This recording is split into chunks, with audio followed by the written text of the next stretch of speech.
Your Honor. The court will permit the same.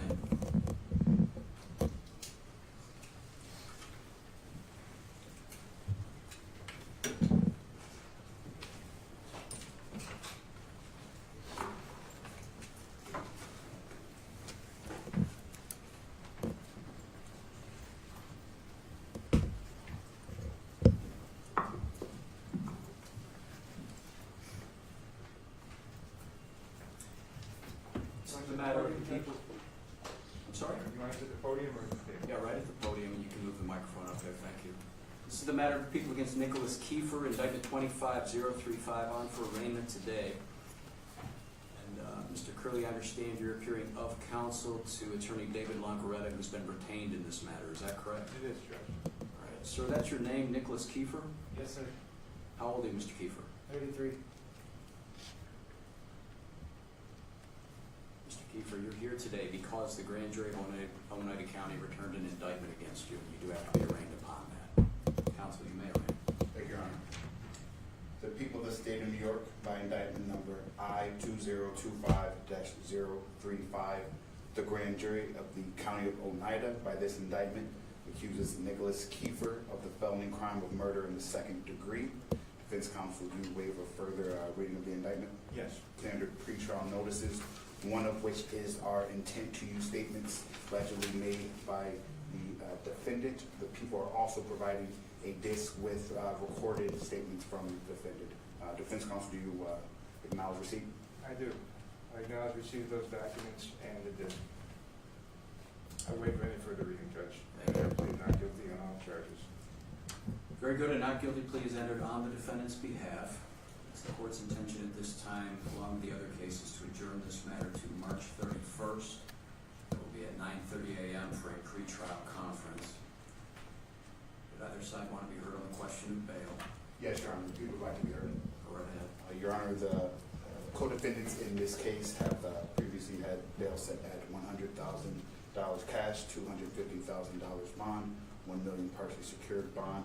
The people believe that the defendant should have the same amount set on him, along with Mr. Anzalone, Kingsley, Farina, and Walrath and Gallagher.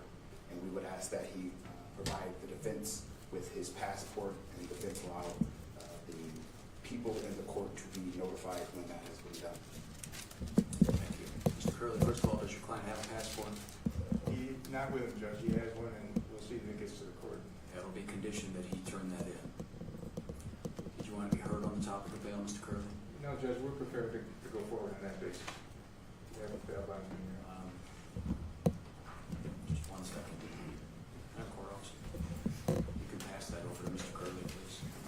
The court has considered the arguments of counsel here this morning, considered all of the statutory factors, and noting in particular that the defendant, if convicted of the top count, could face as much as 25 years to life in state prison. Bail is set in the following amounts. That is $100,000 cash, $250,000 insurance company bail bond, or $1 million partially secured surety bond with a minimum 10% deposit.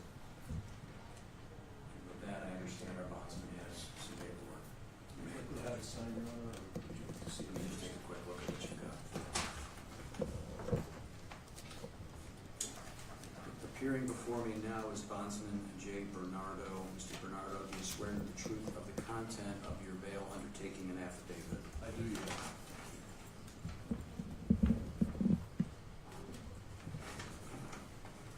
Take a signature, please.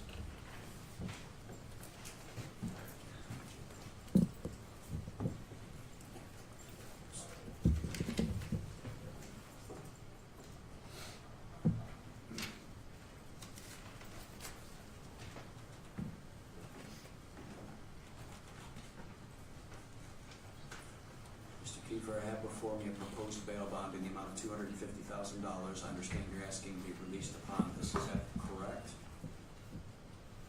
Yes. All right. Do you understand that your number one obligation is under this bond? Yes. What is that? Pay my court dues.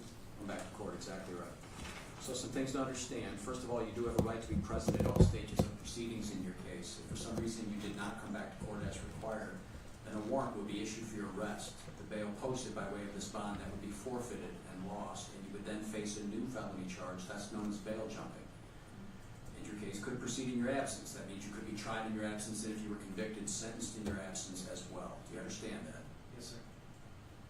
I've received now a document entitled Parker Warning, which outlines in writing the same warnings that I just gave you. Can you confirm for me that you signed this document here in court after you reviewed it with your attorney today? Yes, sir. Court is signing and approving bail bond.